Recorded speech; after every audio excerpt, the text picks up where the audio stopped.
만약에 여러분들에게 한 회사의 모든 일을 다 익히라고 하면 어떨까요? 말도 안 되는 소리 하지 말라고 이엇을 나뉘고 대사를 하거나 스트레스를 너무 받아서 정신병에 걸릴 겁니다. 근데 이 미친 짓에 가중치를 하나 더해서 요구를 해보면 갑질하는 사람들에게 가서 직접 배우라고 하면 어떨까요? 그 갑질하는 사람들은 짝일도 바빠 죽는 사람들이라면요. 물어보면 어떻게 되겠습니까? 한심한 쓰레기 보듯이 꺼지라고 하겠죠. 제가 지금 이런 일을 하는 이유는 바로 SI 개발자들이 이런 일을 하기 때문입니다. 모든 업무를 익혀서 우리가 하나도 없는 하나의 시스템으로 통합을 하는 것이 바로 SI 개발자입니다. 배운 거라고는 게시판 만들고 홈페이지 좀 만들어서 어영부영 입사를 했는데 한 번도 배운 적이 없는 반도체 공장에 파견을 가거나 은행, 화학, 디스플레이, 자동차 회사 같은 곳으로 짐 싸들고 파견을 갑니다. 들어가서 보니 고객사가 있고 일을 받은 수주사가 있는데 고객사를 갑이라 하고 수주사를 을이라 합니다. 근데 그게 끝이 아니군요. 하청업체들은 병정무기 이런 식으로 밑바닥으로 쫙 더 있는 곳입니다. 수주사 담당자는 하청업체 PM들을 데려다가 칼국이 시작하고 일정을 맞추라고만 강요를 하지요. 그들은 현재 진행되는 개발 내용은 모릅니다. 그저 완성이 되었는지만 궁금해하지요. 여러분들이 맡은 프로젝트는 이 회사의 전반적인 모든 업무가 포함이 되었습니다. 소스만 보고 업무를 파악하려고 하니 말이 안 되는 부분이 있어 보이는데 물어볼 수도 없고, 이런 건 오픈 후에 사고가 나면 그때서야 무슨 일을 하는지 알게 되는 자연스러운 현상입니다. 매우 자연스럽지요. 사고는 필연적이고 욕과 함께 개취급도 정해진 수순입니다.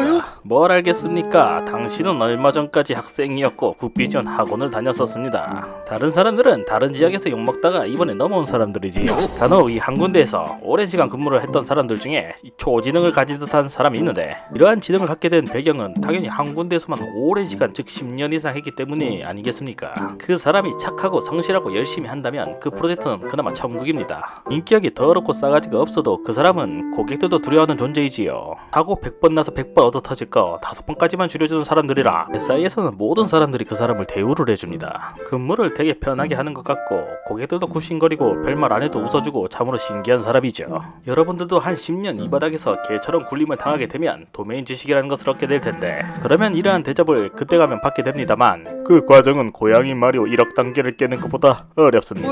SI에서 그나마 인간 대접 받으면서 회사를 다니려면 한 사이트에서 썩은 물이 되거나 솔루션 자체가 좋아서, 즉 회사가 힘이 있어서 고객에게 큰 소리 낼 수 있는 회사를 다니거나 프로젝트 멤버가 튼튼해서 고객이 뭘 시키든 거의 완벽하게 한 마음으로 잘 쳐내는 그룹이라면 SI에서도 어느 정도 칼퇴근도 하면서 인간답게 삶을 살 수가 있는 것입니다. 사실 고객 입장에서 내놓는 일 자체는 처리가 가능한 수준을 내놓는 것이긴 하죠. 이 일을 어떻게 처리할지 모르니까 헤매는 시간도 많고 정해지지 않은 프로세스 때문에 그냥 세월이 지나가다가 막판에 일이 몰리는 경우도 허다합니다. 그러니까 말이죠, 고객사의 시스템도 모르고 업무도 모르고 그냥 개발하고 싶어요 하고 입사한 여러분이 잘못입니다. 왜냐고요? 갑회사 직원들은 자신들이 아무 잘못이 없다고 생각하거든요. 아, 이럴 수가. 문서도 없이 소스만 던져놓고 알아서 하라고 하는 게 정상이라니. 이 모든 무책임이 갑의 특권이었다니. 그런데 정작 보면 애초에 이 시스템을 가장 잘 아는 사람, 이 프로세스를 정비하고 개선해야 할 사람, 그게 바로 갑회사 개발자들이 해야 할 일 아닙니까? 근데 현실은 뭐다? 그 모든 걸 다 모르는 하청업체 개발자에게 다 알아서 하라는 겁니다. 하청이요, 그냥 투입된 순간부터 업무 분석부터 설계 개발 테스트 오픈 운영 책임까지 전부 자동 세트예요. 다 떠안으세요. 고객사가 프로젝트 발주하고 가장 먼저 돈을 받는 수주사 을은 도대체 무엇을 하냐 이 말입니다. 가장 많은 돈을 받는 이 을 회사, 이 수주사는 말입니다, 기술료라는 명목으로 엄청난 돈을 가져가고 다 했냐 못했냐라는 기술로만 하청업체를 부리고 앉아있으니 그러한 다 했냐 못했냐라는 기술의 값이 정말이지 대단하거든요. 이 사람들은 실제로 이 프로젝트에 무슨 일이 벌어지고 있는지 잘 모릅니다. 그리고 알려고도 하지도 않죠. 사람이 권력을 가지면요, 그걸 누리고 싶어지는 건 자연스러운 겁니다. 그리고 SI 현장에서는 그 권력이 고객사인 말단 직원에게까지 내려가 있지요. 하청 개발자요, 권력도 백도 없어요. 남은 건 단 하나, 직접 알아내서 고객에게 바치는 수밖에. 이게 바로 현실입니다. 하청업체, 흔히 말하는 SI 회사, 안 좋게 말하면 그냥 개발자 보도방입니다. 이 SI 업체들이 받는 돈요, 겨우 직원들 월급 줄 정도, 그 이상은 꿈도 못 꿉니다. 회사가 버는 돈도 없고 정직원도 아니고 파견직이고 상해업체에서 돈이라도 밀리면요, 그 회사는 진짜 다음 달 월급도 못 줄 수 있죠.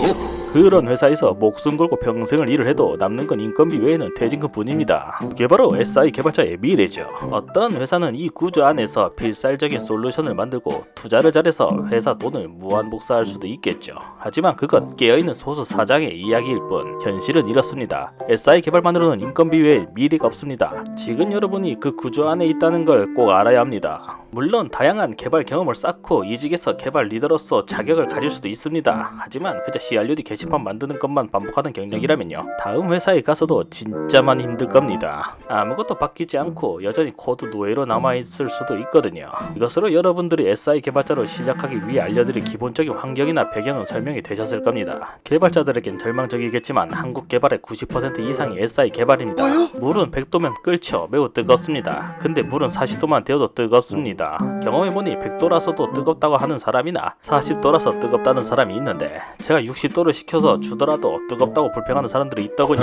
그러한 사람들에게는 시켜서 주지도 않습니다. 어차피 고마워하지도 않는데 그러한 희생은 필요가 없지요. 잘해줘도 고맙다는 말을 하지도 않고 피하는 사람들 천지입니다. 볼일 없다는 거죠. 도하기 좋게 일을 잘 설계해서 순수 개발하기만 해줬는데 일 준다고 난리치는 그 모습은 정말 노답입니다. 여러분들은 윗사람이 도와주면 고마워하실 줄 아시는 분이 되시길 바랍니다. 그리고 저번에 입사한 친구가 제 유튜브를 알던데 구독을 안 눌렀더군요. 어떻게 되었는지 상상에 맡기도록 하겠습니다.